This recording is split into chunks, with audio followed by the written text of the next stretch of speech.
So why do I say that functional training is a misnomer?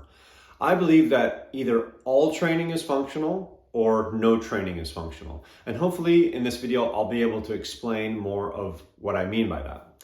And so I look at the words functional training, and the idea behind that is it's functional because it helps you either function in your everyday life, all right? You can do any function better that you would do in your daily life, or it's attached to a sport. So it's a functional exercise for soccer or for basketball or for running or for whatever activity that you're doing, because the theory is because it mimics what you would be doing in those sports.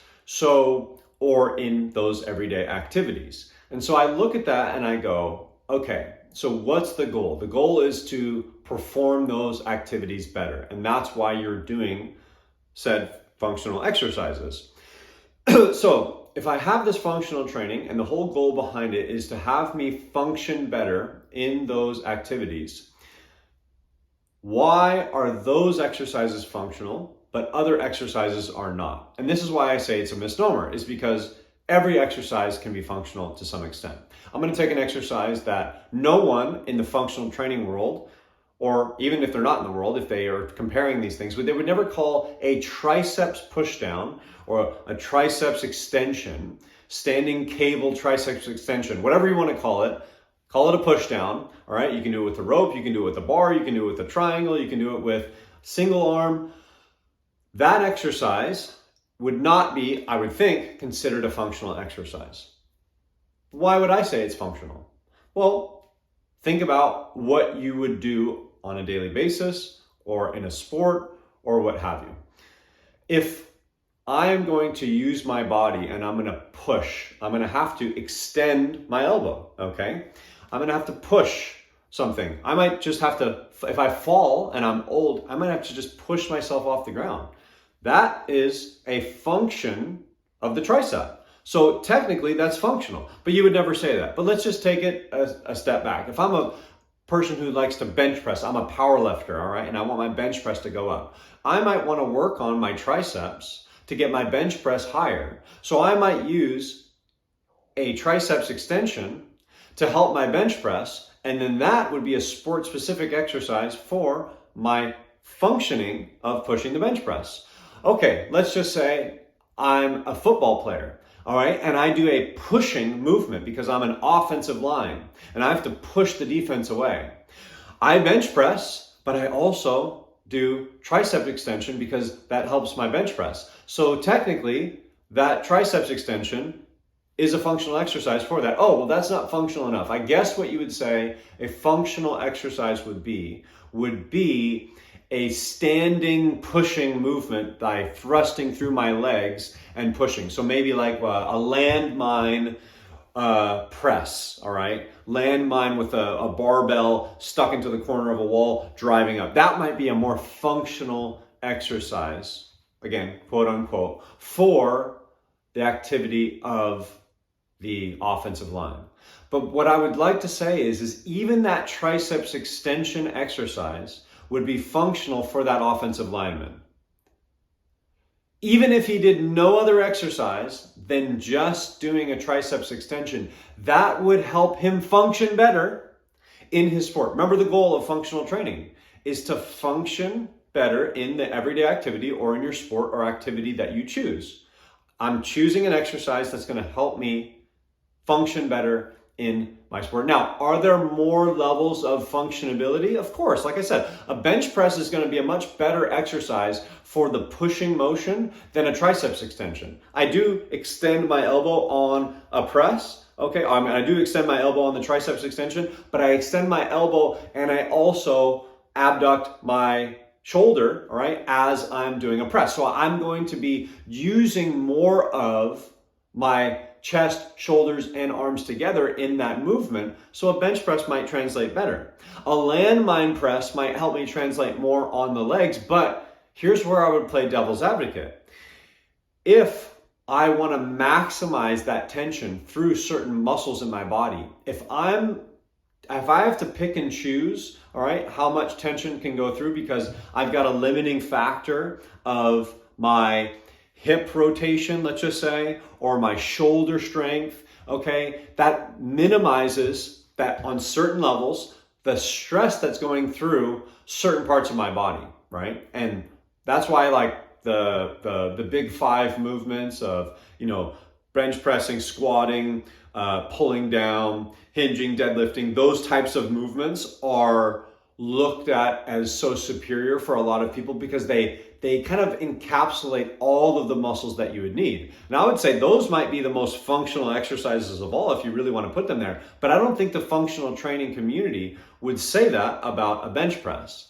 But if you really think about it, what's going to help me function the most?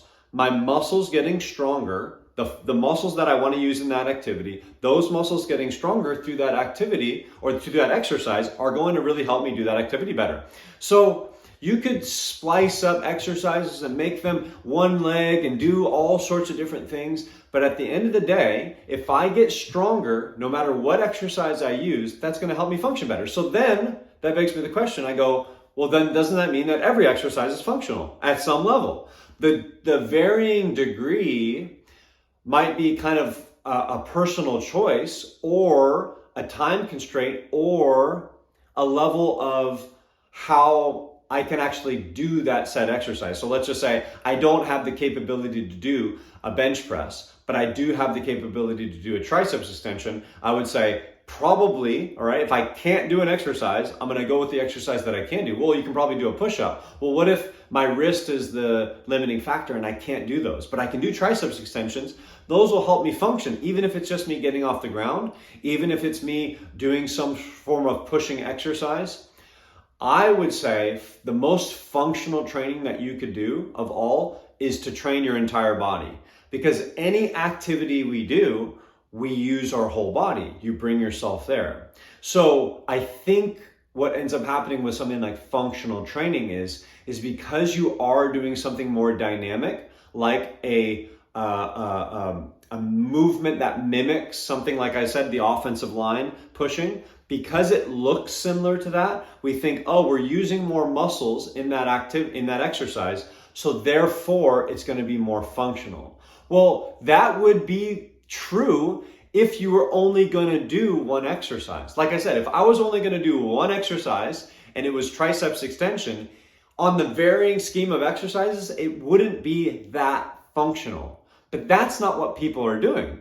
They're not saying, hey, you're going to do this functional exercise, only one functional exercise for everything that you do. If that were the case, then I would say ditch the exercises, just go be an offensive lineman and do your pass rush or your pass protect exercises with your team. That's going to be the most functional, is the actual exercise itself, the actual activity itself. Any other exercise is going to be not as optimal as that in regard to function. It's a skill. You have to practice your skill to get better. If I'm talking training, again, my whole idea on training with weights or training with resistance, any way that you get the resistance, we're training, is to get into the muscles so that I become stronger. That way, anything that I do is going to be better functioning in that activity.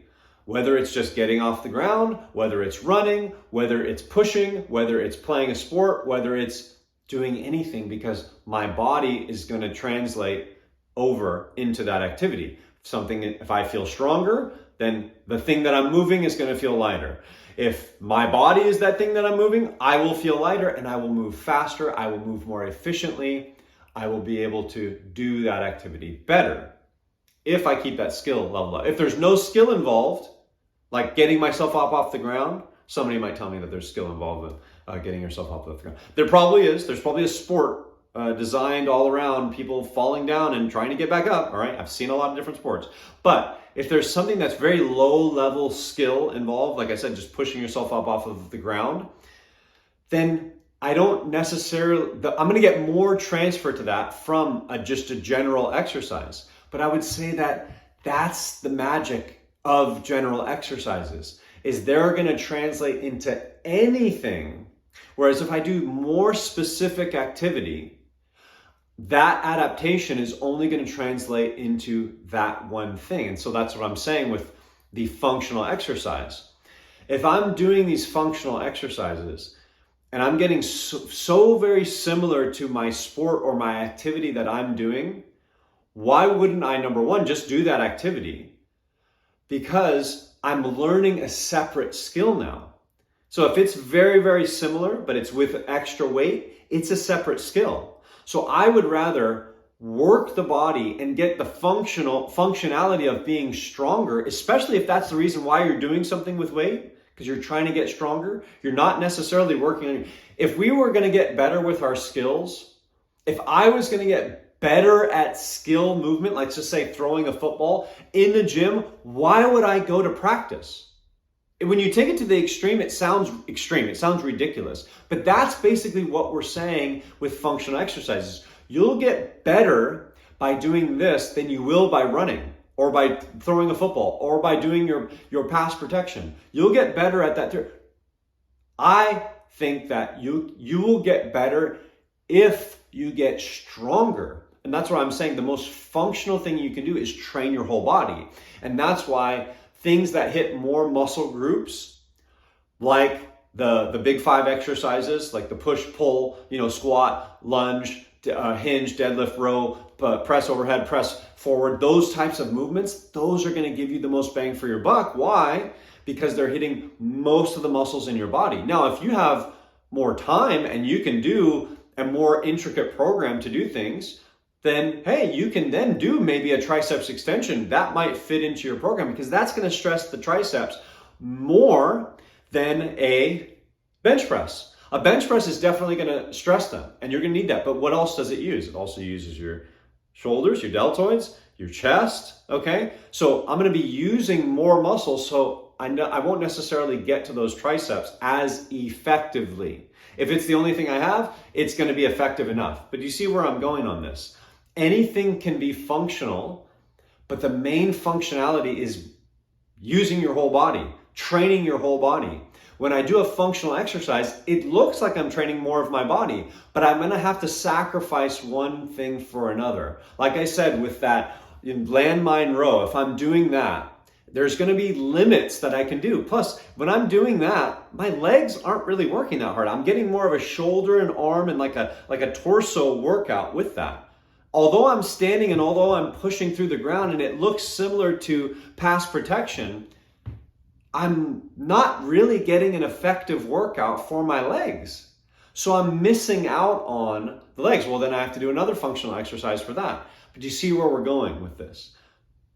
Why not just train in a very effective way, especially in a way that I don't have to learn a ton of skills?